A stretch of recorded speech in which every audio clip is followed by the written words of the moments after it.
সুপ্রভাত আমার সকল বন্ধুদেরকে। তোমরা সবাই কেমন আছো? আশা করি সবাই খুব ভালো আছো, আর আমিও ভালো আছি। তো আজকে উপোস আছি, মানে নীল ষষ্ঠী করব। সেটাই আজকে মানে মন্দিরে যাব। তো সকাল সকাল ঘুম থেকে উঠে পড়েছি। ঘুম থেকে উঠেছি অনেক আগে, কারণ মেয়েদেরকে স্কুলে দিয়ে এলাম, আর এখন ঘরটা ঝাড় দিয়ে নেব ঝটপট করে। তো স্নানের আগে আমি কিন্তু রান্নাঘরে চলে এলাম, আর প্রেশারে ডিম আর আলু সেদ্ধ দিয়েছি। আজকে ডিমের ঝোল করব। তো 3 জনে 6টা ডিম সেদ্ধ দিয়ে দিয়েছি, ডিমের ঝোল করব। ওরা দুপুরে আর রাতে খেয়ে নেবে। আজকে কোনো ঝামেলার কিচ্ছু করব না, তাতে আমার খুব সুবিধা হবে মেয়েদের খাওয়াতে। তো যাই হোক, সেদ্ধ করা হয়ে গেছে, মানে পরে স্নান করে আমি রান্না করে নেব। তো বন্ধুরা, আমার স্নান করা হয়ে গেছে, আর তারপরে পুজো করে নিলাম। দেখো এই যে আজকের দিনে এটা আমার ফার্স্ট পুজো। এরপরে দুপুরে আরেকবার পুজো হবে, সন্ধেবেলা হবে। তো এখন একটু কম ফুল দিয়েই পুজো করলাম, কারণ ফুলের খুব অভাব। আর দেখো, বেলপাতা নীলকণ্ঠ ফুল দুল দিয়ে ঠাকুরদেরকে সুন্দরভাবে পুজো করেছি। আর বিশেষ করে উপোস থেকে আমার একটা জিনিস খুব হয় যে কখন পুজোটা করব। সারাদিনের মতো উপোস তো আছি, কিন্তু পুজোটা হয়ে গেলে না একটা বড় কাজ হয়। আর এই যে আমাদের এই গাছের বেলপাতা নীলকণ্ঠ ফুল সবই গাছের, আর এত নীলকণ্ঠ ফুল হয়। দেখো, এতগুলো ঠাকুরকে দিয়েছি, তারপরও কিন্তু নীলকণ্ঠ ফুল এখনও রয়ে গেছে। হ্যাঁ, এগুলো দুপুরের জন্য আর রাতের জন্য কিছু, আর মন্দিরে নিয়ে যাব। সবটাই তোমাদের সাথে কিন্তু আজকে আমি শেয়ার করব। তো চলো, এইবার পুজো যখন হয়ে গেছে, আর এইবার আমি এখানে চলে এলাম। আর এবার কিন্তু আমি কোনো আকন্দ ফুলের মালা কিনিনি। দেখো, গাছের একদম টাটকা টাটকা ফুল। এটা আমার বড়মার বাড়িতে গিয়ে, বড়মার বাড়ির পাশেই, মানে বড়মাদের বাড়িতে ডাল এসে রয়েছে আকন্দের। তো সেই আকন্দ ফুল ছিঁড়ে নিয়ে এসেছি। আর এখন আমি সুন্দরভাবে টাটকা টাটকা ফুল দিয়ে মালাটা গেঁথে নেব। আর একটু জল ছিটিয়ে দিয়েছি যাতে একদম টাটকা থাকে। আর এটা এনেছি, এই ফুলটা এনেছি ছোটদার বাড়ি থেকে, মানে আমার ছোটো ভাসুরের বাড়ি থেকে ফুলটা এনেছি ঠাকুরকে দেবো বলে।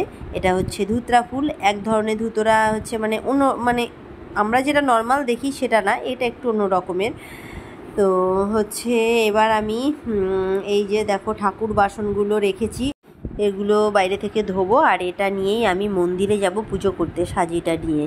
তো যাই হোক, ওই দিকের অনেক কাজকর্ম হয়ে গেছে। আর এবার যেহেতু শ্যাম্পু করেছি, চুলটা এখন আঁচড়াতে হবে। আর তার আগে এই শাড়িটা বের করেছি পরবো বলে, মন্দিরে যাব। তো তার জন্য এবার একটু ভাঁজ করে রাখি। আর এই শাড়িটা ওই ফলস পারপিকো এই সমস্ত করে রেখে দিয়েছি, আর মানে কোনো দিনও পরিনি। 2 বছর হয়ে গেল শাড়িটা কিনেছিলাম। মানে এরকম ধরনের শাড়ি আমি বেশি কিনি না, কিন্তু কিনলাম কেন বলো তো? বিশেষ করে রাতের কোনো জন্মদিন পার্টি বলো, যে কোনো পার্টিতে এই ধরনের শাড়ি পরে গেলে খুব ভালো লাগে। ওই জন্য একটা দুটো রাখা ভালো। তো ওই জন্য কিনে রেখেছিলাম। তো আজকেই সেটা পরবো, কারণ আমার এবার কোনো তাঁতের শাড়ি বা একটু অন্যরকম শাড়ি, মানে নতুন, একদম নতুন নিয়ে। আর নীল ষষ্ঠীতে নতুন পরতে হয়।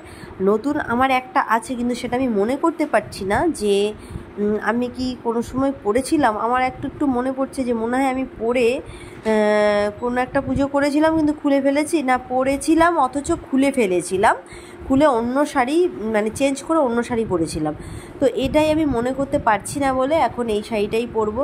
আর প্রথমেই চুলটাকে একটু জট ছাড়িয়ে নিচ্ছি। চুলটা একটু ভেজা ভেজা আছে, চুলটাকে জট ছাড়িয়ে নিচ্ছি। আর উপোস থাকা মানে না, সেই দিন যেন একটা অন্যরকম শরীরটা লাগে।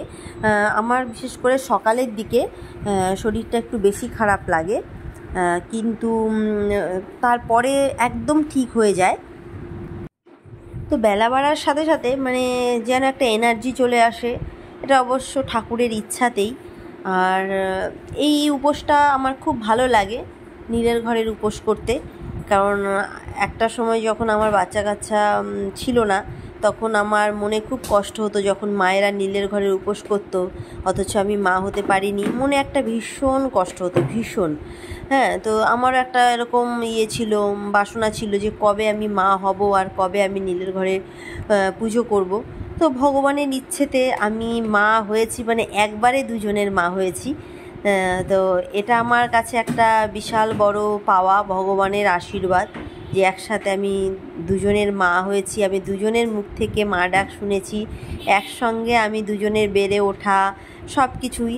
হ্যাঁ, আমার যদিও একটু কষ্ট হয়েছে, আমার যমজ মেয়ে অথচ বাড়িতে কেউ নেই, সম্পূর্ণটাই আমাকে দেখতে হয়েছে। এটা একটা বড় কষ্ট, ভীষণ কষ্ট। সেই সময়ের কথা মনে পড়লে এখনও আমি ভাবি যে আমি করেছিলাম ওগুলো, আমি করতে পেরেছিলাম, মানে এরকম।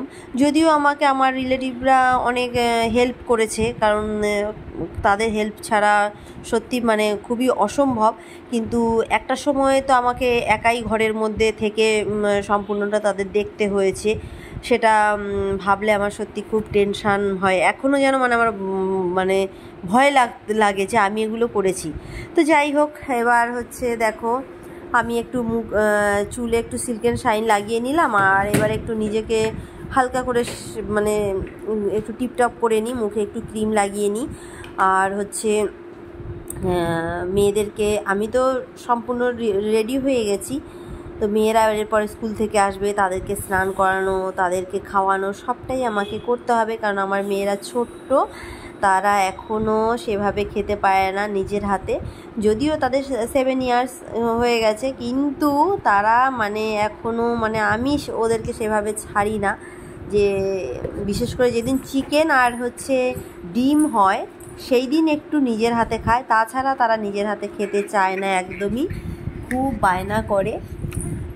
তো যাই হোক, আমার চেহারাটা দেখেছো তো তোমরা, মানে এর আগের ভিডিও দেখেছো, মানে আমি বরাবরই স্লিম ছিলাম, এখন যেন একদম মানে বেশি স্লিম হয়ে গেছি, আমাকে সবাই বলছে। হ্যাঁ, তো তার মধ্যে আবার উপোস টুপোস আছি, আমার আবার টেনশান, আমার বরের বেশি টেনশান যে মাথা টাথা ঘুরে আবার না পড়ে যায়। তা আমি একদম রেডি হয়ে গেছি, এবার আমি রান্নাঘরে চলে যাচ্ছি। রান্নাঘরে গিয়ে আমি এবার হচ্ছে ডিমের ঝোলটা করব। আর এখন আমার মেয়েদের একটু তাড়াতাড়ি ছুটি হয়ে যায়, কারণ ওদের হচ্ছে 7:15 স্কুল, আর হচ্ছে মানে একটু এগিয়ে এসছে স্কুলটা টাইমটা, আর ছুটি হবে আবার হচ্ছে 11:20, যেটা আগে 1:40 হতো। তো দেখো আমি সব রেডি করে নিয়েছি, পেঁয়াজ রসুন আদা টাদা টমেটো সব কিছু। এখন আমি ডিমের ঝোলটা করে নেব ঝটপট করে। তোমরা হয়তো ভাবছো যে ডিমের ঝোল করবে আবার কি দেখাচ্ছে। হ্যাঁ, তো আমি কিন্তু ডিমের ঝোলটা একটু অন্যরকমভাবে করি, আর খেতে কিন্তু দারুণ লাগে।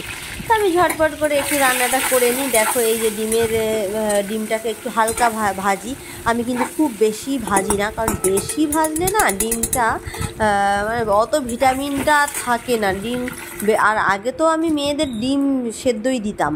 তো দেখো এই যে আমি কী দিয়েছি বলো তো, প্রথমে গোটা গরম মশলা ফোড়ন, মানে সেটা একটা অন্যরকমই সেন্ট এবং খেতে সুস্বাদু, মানে অন্যরকম। তোমরা একটু করে দেখো শুধু একবার।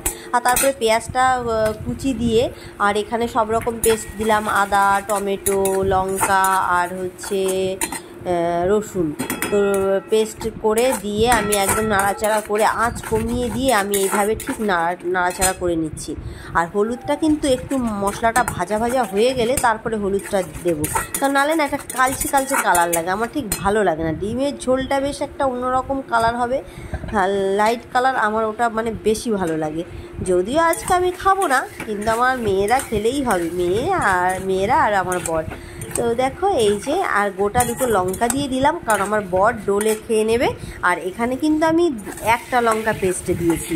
তো যাই হোক, এইভাবে আমি ডিমের ঝোলটা রান্না করে ফেললাম। এবার আমি রান্নাঘর থেকে চলে যাব।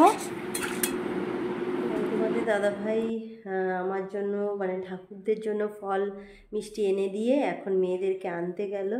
দেখো এই যে নিয়ে এসছে, এই দেখো, এই যে প্রদীপ দেব ঠাকুরের কাছে, মানে আমি যেহেতু মন্দিরে যাই ওই জন্য মন্দিরে দেব 5টা, আর ঘরের ঠাকুরকে দেব 5টা। এই যে, আর হচ্ছে এই যে বেল আনা হয়েছে, সব দুটো দুটো করে, যেহেতু মন্দিরে দেবো আর ঘরের ঠাকুরকে দেবো ওই জন্য সব দুটো দুটো করে আনা হয়েছে।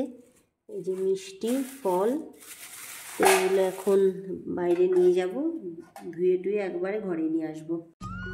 তো দেখো বন্ধুরা, সারাদিন পরে আমি সন্ধেবেলায় নীলের ঘরে বাতি দিলাম, ঘরে প্রদীপ ধরালাম, আর তারপরে আমি এখন হচ্ছে মন্দিরে চলে যাব, এবং সেই ভিডিওটা তোমাদের সাথে শেয়ার করব না, কারণ সেই ভিডিও আমি ফোন এখন নিয়ে যাব না। তো এই যে আমি মন্দিরে যাচ্ছি এবং এসে তোমাদের সাথে কথা বলছি, তো চলো দেখতে থাকো।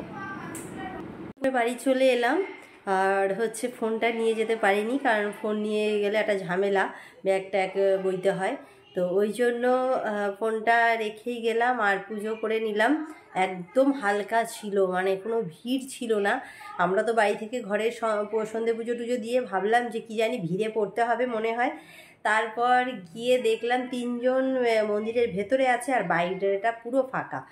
তারপর যাই হোক, আমরা পুজো টুজো করলাম খুব শান্তিভাবে, খুব ভালো লাগলো। তো ঠিক আছে বন্ধুরা, সারাদিনের ব্লগটা কেমন লাগলো অবশ্যই জানিও। এখনকার মতো টাটা, নেক্সট ব্লগে দেখা হচ্ছে, নমস্কার।